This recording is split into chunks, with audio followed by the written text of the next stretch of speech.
Dito po pala madaming kangkong. Hanggang doon po pala, madami. Yan po, naluto na yung kangkong chips. Ito po yung finished product.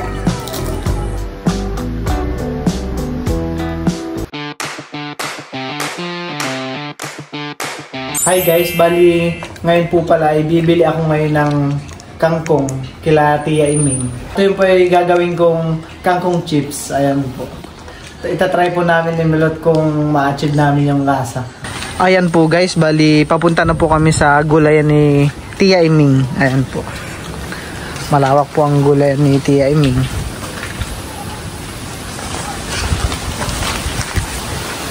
Malusog pati ang lupa. Nagpaiwan na po si Milot dito sa gulayan. Tao po.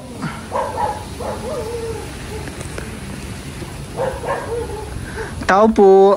Wala po yata ang tao. Natutulog po yata. Tao po.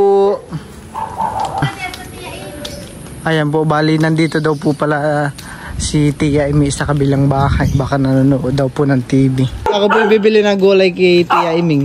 Gulay? Opo. Gulay na ate. Kangkong po. Kangkong. Opo. Ay, wala po. Natunaw po. Sige po pa, thank you po. Wala po kaming nabili ni Milot na kangkong. At sabi daw po ni Tia Iming ay natunaw dahil sa ulan. Kami pa po ay nag-iisip kung saan pa po kami kukuha ng kangkong. Ayan guys, bali pupunta po kami ngayon kila Tito Taran. Sabi daw po ng papay, meron daw po doon na kangkong.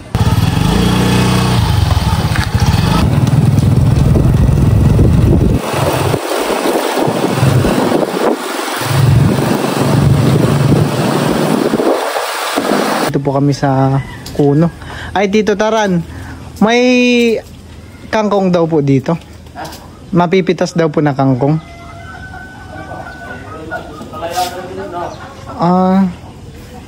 Sa palayan na sa gitna. Saan dito? Sa bahay ni Alma. Alma? Doon Oo, sabi ni Tito Hoy, doon daw kala Tiyo Boy. Ay, ano din doon? Sa gilid sa mayakan palagi na. Pwede lang Tito doon kumuha. Oo. Sa palayanan, sa gilid nung sa ligid bahay ni Karimboy na ako ginagawa. Sige po pala. So kaya lang kami dito. Oo. Nakita ko po ang mga manok ditong inahin. At matataba po. Ayun.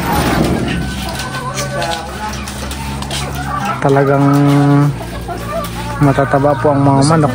Busog. Nandito po kami ngayon kila Tiyo Boy. Ayan po. At ito po ay ang diretso na po ito ay papunta kila Dudut at saka kila Lula Minda. Pumunta po kami doon kila Tito Taran at sabi daw po ni Tito Taran ay dito daw po sa palayan ay merong kangkong na mga tumubo po. Kaya kami pumunta dito.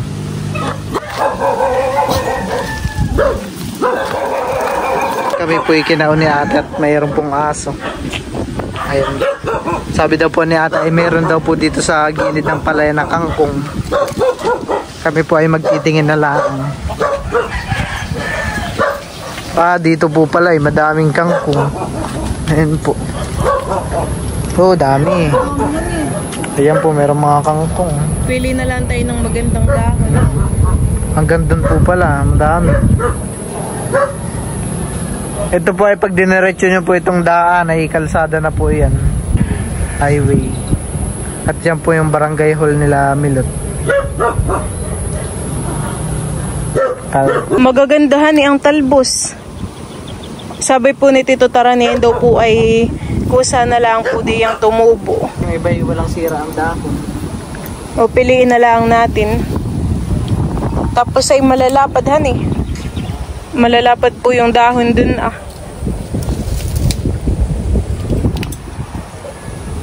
Dito yata si Tito Taran nag-ano ng palayan. Ito yata nakikita ko sa vlog ni Tito Huya ay sasaka. Ito yung palayan din nila. Parang pinapasaka ganun. Ako po ay kukuha na rin ng talbos.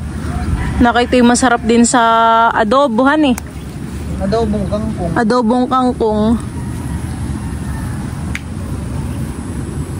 Ganda ng mga talbos po.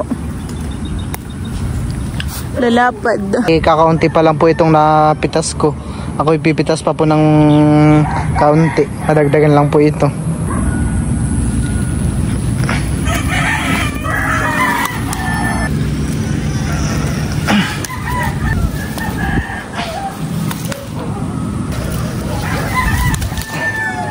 Ito na po yung mga nakuha kong kangkong. Pwede na po yan. Ito po ay pipilian pa po namin na bilot dun sa bahay. Ayan po. Ayan guys, bali pipilian na po natin itong kangkong.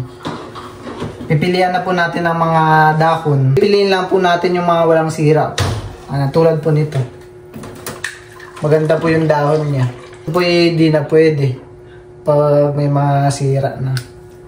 Kadalasang natitikman ko lang po sa lutong kangkong ay yung adobo, sinigang, ayun po. Kaya po ako pagka tingin ko sa Facebook, ako'y na-curious ka agad kung anong lasa ng kangkong chips. Kaya itatry po namin ngayon. Gagawa na rin po ako ng sarili kong kangkong chips. Yan. Tulad po ng nag-viral na kangkong chips ni Jos Mojica. Gagawa na rin ako ng sarili kong chicheria. Sa akin ay king chips. Aring king chips. Madalas po itong tumubo sa mga matutubig na lugar.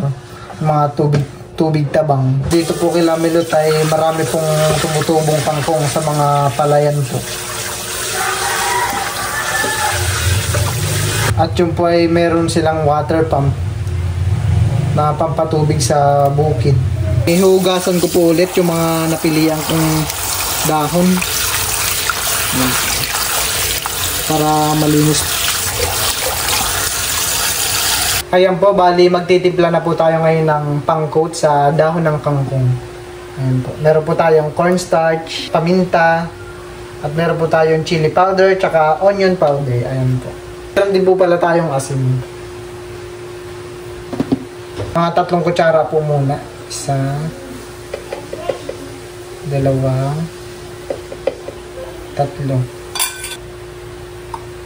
Lagyan din po natin ng onion powder. Ito po ikukutsarain ko po. Bali ilalagay ko na po.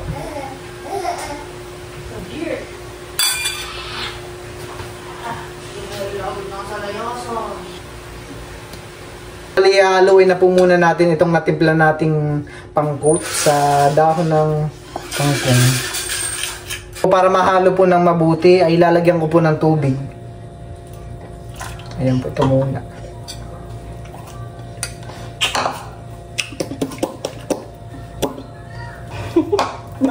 Bakit kaya mga baby mababango ang hining? Ba, siyempre wala pang bakterya ang bunga nila. Wala pang ngipin. Nakaka-addict ang amoy ng bibig ni Teo. Lagi kong inaamoy.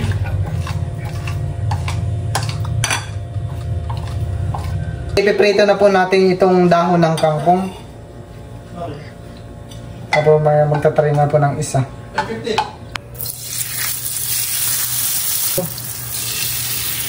Mukhang masarap po.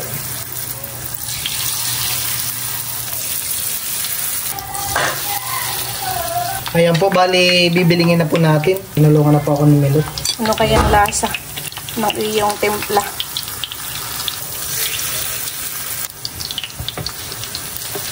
Kasya pa ang isa.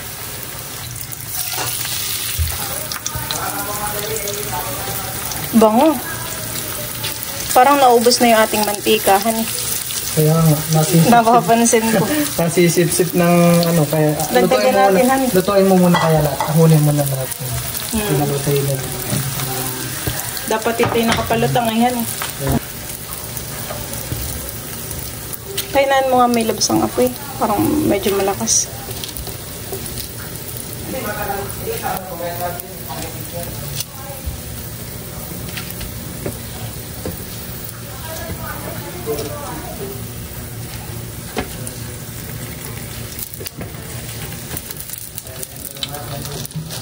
Yan po, naluto na yung kangkong chips. Ito po yung finished product. Ako'y titikim po ng isa.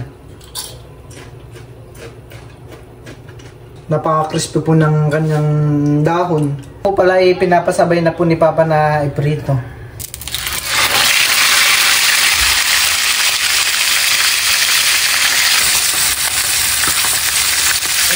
Po bali titikpan na po ni Papa.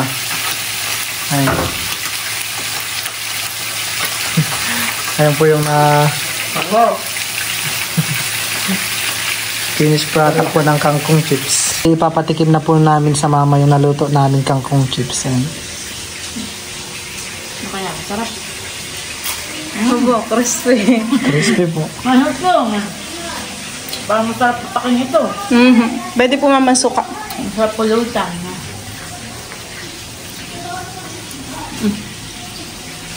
Masarap. Parang hindi nakakasawang kainin, honey. Hindi maumay. Nilagyan po namin iyan ng Crunchy. itlog at saka magic sarap para medyo masarap po. May lasa. Ayan. Gusto mo pa po? Tama na. Kakainin na po namin ni Milot yung niluto naming kangkong chips. Kain po tayo. Ito po ay pagsasaluhan namin dito sa rooftop. Parang merienda natin ito. Parang merienda na po at habang. Merienda po tayo. Ay, titikman ko muna ng walang suka. Sarap. Kaya pala mabenta yung kangkong chips ni Josh Mojica. Siguro bago na perfect ni Josh Mojica yung tamang timpla dun sa kangkong chips niya ay Dahil beses. marami sing beses siyang naglutuhan eh. Siguro ay maraming beses na palpak yung kanyang unang luto. Dapat ay makuha mo dun yung Tapos siguro yung ito na yung kulay. texture. Sarap. Ito siguro pwede rin lagyan ng chisan eh. Napapanood lang natin. Ngayon natin natin anong lasa. Siguro yung kay Josh Mojica na kangkong chips ay mas masarap. May mga gumagaya nga. Meron ng malunggay chips. Di ba dati nag-viral nag-trend si Josh Mojica sa TikTok han. May mga alugbati chips, yung mga halamang gamot.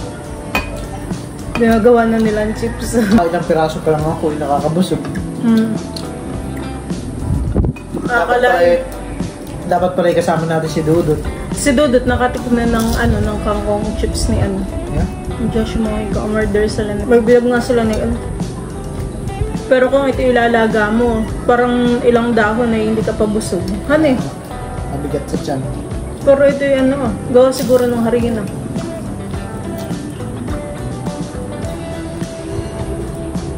Marami po kaming nagawa ni Bal.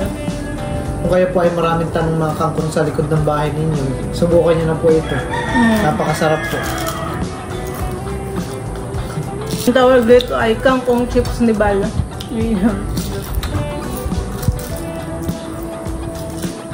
Balot kangkong chips. Parang pag ganito yung panahon, makulimlim. Depende yung feeling mo sa panahon. Sa weather. Parang kapag ganitong makulimlim, may parang ikaw ay nakakaantok, tamlay, ganun eh.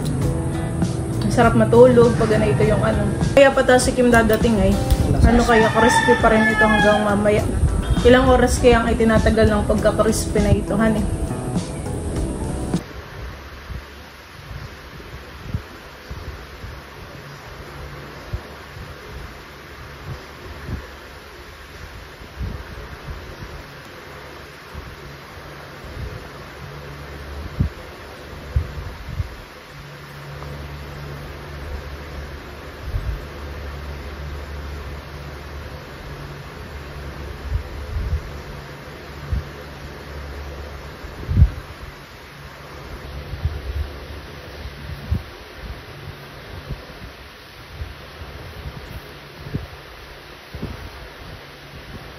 Ayan po, bali ibibigay po natin tong di po nagamit ni Emilio na Pampers. Ay tita, may ibibigay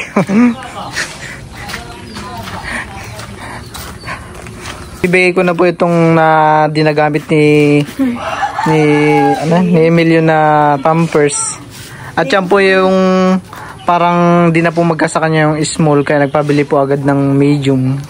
Thank you. Ayan po. Salamat. Ano pong bang size ng Pampers ni Ano, small. Ay, small. Ay, sakto pa ano.